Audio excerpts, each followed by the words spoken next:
Now, in high definition, coverage you can count on. This is WTVM News Leader 9. A high-profile Columbus murder case getting another chance in court. We'll take you to the government center where the trial of the so-called stocking strangler has wrapped up for the day. And widespread Army cuts being proposed. Tonight we'll tell you how the smaller numbers could hurt soldiers at Fort Benning and have a reaction on how cuts on base could impact the entire community. Good evening. Welcome to coverage you can count on at 5:30. I'm Barbara Goche.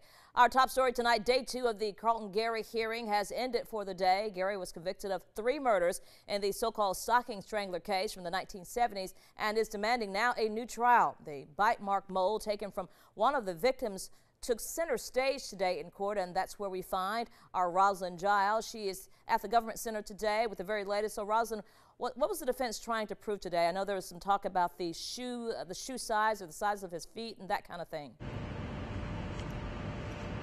Exactly, Barbara. There was talk about the shoe print, and they had the defendant here, or the convicted defender here, Carlton Gary, actually take the stand, and he actually kind of showed his shoe size, measuring it in a shoe mold. But also today we saw and heard testimony from the former Muskogee County Coroner James Donovan. Now, he testified about that bite mark mold, and that mold was taken from victim Janet Kofer. They are saying that the attacker actually bit her on the breast, and a bite mold was taken from that. Now, Donovan testified that when Martin initially requested the bite mark mold in 2001 via an open records request, that he could not find it. He says as they were later trying to create space and move things around in the office, he did find that bite mark mold in a file cabinet. And at that time, that's when he called Martin and turned it over to him. Martin then proceeded with forensic evidence and forensic testing to try to get a comparison between Carlton Gary's actual teeth prints and the actual bite mark mold. We'll have more on that coming up for you at 6. For now, I'm Rosalind Giles reporting live in Columbus. All right, Rosalind, I know, busy day for you. Thanks for keeping us updated on the proceedings there. Also, in other news tonight, an ankle bracelet and hard work by the Russell County Sheriff's Department helps bring in 2 men accused of the murder of a 19-year-old. What's more, both suspects are related to the victim. Antonio King and Santiago Davis are suspected of killing Saquon Wiggins last week. Now, according to Russell County Sheriff Heath Taylor, the suspects are both uncles of the victim. Wiggins' mother spoke with News Leader 9 about how she's dealing with the loss of a son and learning her brother could be the killer. I'm your sister, and you take my only child, not my last, my only baby. If you didn't spare his life for him, you could have spared his life for me. You could have spared his life for me. My only child, he took everything I had. My mama died 2 years ago. That was the only thing I had left, and he knew it. And he knew it. He took it. It didn't matter. It didn't matter. They just took it. The Russell County Sheriff's Office says Wiggins was on the run from King, with the nature of their dispute believed to be drug-related.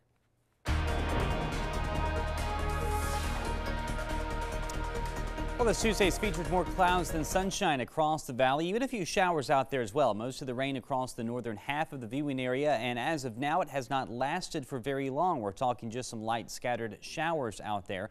Temperatures rather warm down to the south, 70 degrees in Dothan, 73 in Albany, and 65 in the city of Columbus. A little cooler the further north that you go, and we're going to tap into some of that cooler air later on tonight. A steady drop in temperature expected as we go through the nighttime hours. Rain moving back in by tomorrow morning. And then we've got some very chilly weather on the horizon for us for Wednesday, Thursday, and on into Friday. Hey, don't forget about Weather Radio Wednesday. It's coming back to Opelika. We'll be at the Walgreens location there tomorrow. Hope you can come out and see us. Bring your weather radio from home or purchase one at the store. We'll make sure it's programmed and ready to go. Barbara, back to you. All right, Derek, thank you. A new budget proposal calls for the smallest army the United States has seen in over 70 years. The new plan, outlined on Monday by Defense Secretary Chuck Hagel, would help save money over the next few years, but it would cut thousands of troops. News 9 reached out to officials at Fort Benning to find out how the proposed cuts could affect those on post. In a statement, we were told, quote, Fort Benning is primarily a training post. If there are fewer active duty soldiers, then there will be fewer soldiers to train. Now, we spoke to Columbus residents about how they feel about the potential cuts. It seems that the first thing they want to do is let's target the military. So, I'm glad we got people up there up on Capitol Hill that are fighting for us. but they really need to think about what they're doing to our veterans. I don't think the cut's going to be that bad, not to me. I'm not prior military. My son's in the National Guard, but I got friends that retired the military, but I don't think it'd be that bad. So. Well, officials with Fort Benning say it's still too early to determine exactly how the post would be affected. Defense Secretary Hagel is proposing cutting the Army to around 450,000 troops. An Alabama toddler recovering after being shot. First, it was said the child accidentally shot himself, but now police believe he was shot by his own father. All new at 5:30, Birmingham police have arrested 24-year-old Brian Dobbins, charging him with first-degree assault. Officials say they believe he shot the 3-year-old and say doctors didn't find any gunshot residue on the child. Police still do not know if the shooting was intentional or accidental. Well, a new study suggests football players without concussions are now showing signs of brain injuries. News 9's Tyrone McCoy sat down with a local physician today to discuss what researchers are calling an evolving injury. Before hitting the field, football players put on the jerseys, pads, and helmets. Although it's usually the last piece snapped on, the helmet is worn to protect one of the most important muscles in the game, the brain.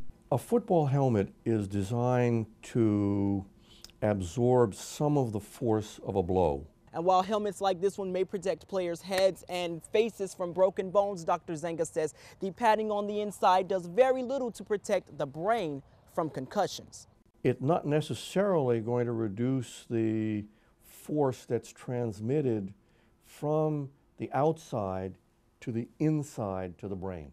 The updated consensus statement on concussion in sports reveals the use of helmets and mouth guards may give players a false sense of security and safety during play. If they believe they're protected, they may take chances in blocking, tackling, falling, putting players of all ages at risk for a concussion. While there are links to NFL players developing Alzheimer's or other neurologic complications as long-term effects of concussions, Dr. Zenga says the research leaves him with one aching question. Will that be more common in a child who's had that kind of an injury, and might it occur sooner? Now, Dr. Zenga stresses the importance of education regarding concussions as a preventative measure for all ages. He adds new research is being released weekly on new advances in detection and treatment of the injuries. And remember, the best way to avoid a concussion is not to put on one of these, but to avoid falls or bumps on the head as much as possible. In the studio, Tyrone McCoy, WTVM News Leader 9. Back to you, Barbara. All right, Tyrone, thank you. And coming up here on News Leader 9 at 5:30, we're raising awareness about cancer prevention. Hear from a specialist about what you need to do.